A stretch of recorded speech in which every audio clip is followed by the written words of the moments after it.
Yom Kippur, when the women went to Yom Kippur on the fast day, the Muslim neighbors babysat the children, the most precious objects they gave to them to protect.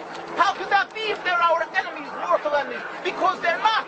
It's not a religious conflict. That's a Zionist ploy of accusing everybody of being anti-Semitic. You want peace? You want to have a conference here of peace? Step back and look and read the facts. Not the facts that's been misconstrued by the Zionist propaganda. The facts that are realities. The facts on the ground. How we've been living for hundreds of years in Yemen, in Morocco, in Tunisia, in Palestine, in Egypt. What Arab land have not Jewish people been living together with Muslims without any human rights groups? Tell me what land the Jews did not live in harmony with the Muslims. In Iran, we have over 25,000 Jews there, thank God. Why? Because this is not a religious conflict. It's purely because of a political movement, a relatively new movement, which is antithetical, contradictory to the Jewish religion of thousands of years.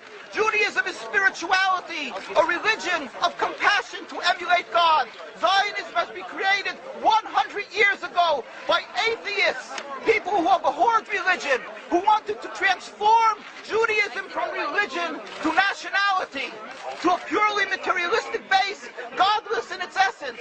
That is not Judaism, and they have no right to use the name of Israel. They've usurped our name, they've stolen our symbols, and they've stolen our identity.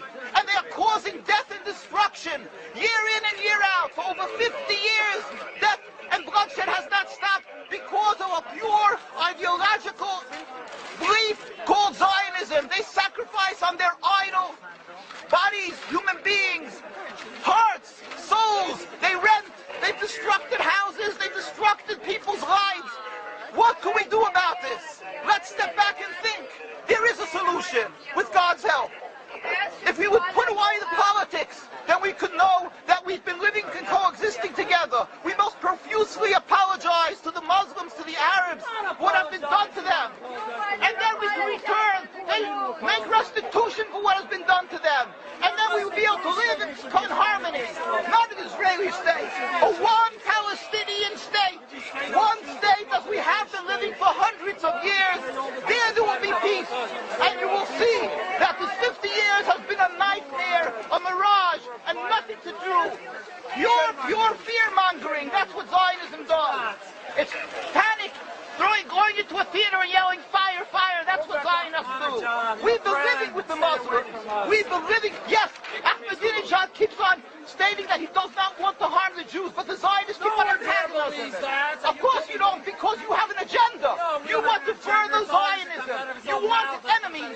You want enemies in order to be able to say you're protecting the Jews. We don't want enemies. We want to live in peace.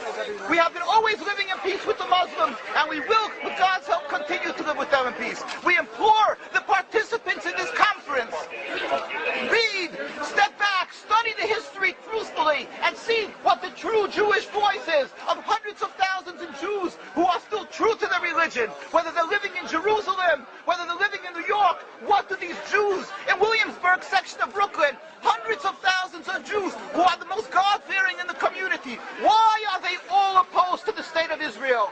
Why is that one Israeli flag in Williamsburg, Brooklyn? These are the most God-fearing religious Jews. Why don't they fly an Israeli flag? They have hospital help. They have Hatzolah, ambulatories, and everything free of charge to help people. The most greatest charitable organizations. Why these compassionate people don't support the state of Israel? Why not? Because they don't like Israel. Why not? Because they're self-hating Jews? Trying to build a Jewish state. Why? Are they fools? Are they fools? The reason is simply because they fear God. And I know why. You don't know why, and I know why. Because they're God-fearing. And God forbid us to have a state. We are in exile by God. We decree exile. And we are forbidden to oppress the people. We are forbidden to oppress the Palestinian people and steal their houses. That is what Judaism says. Thou shalt not steal. Thou shalt not kill. We have no right to the rule over the land of Palestine. This is what Judaism says, not what these robbers say. It's what the real Jews say. This is what Zion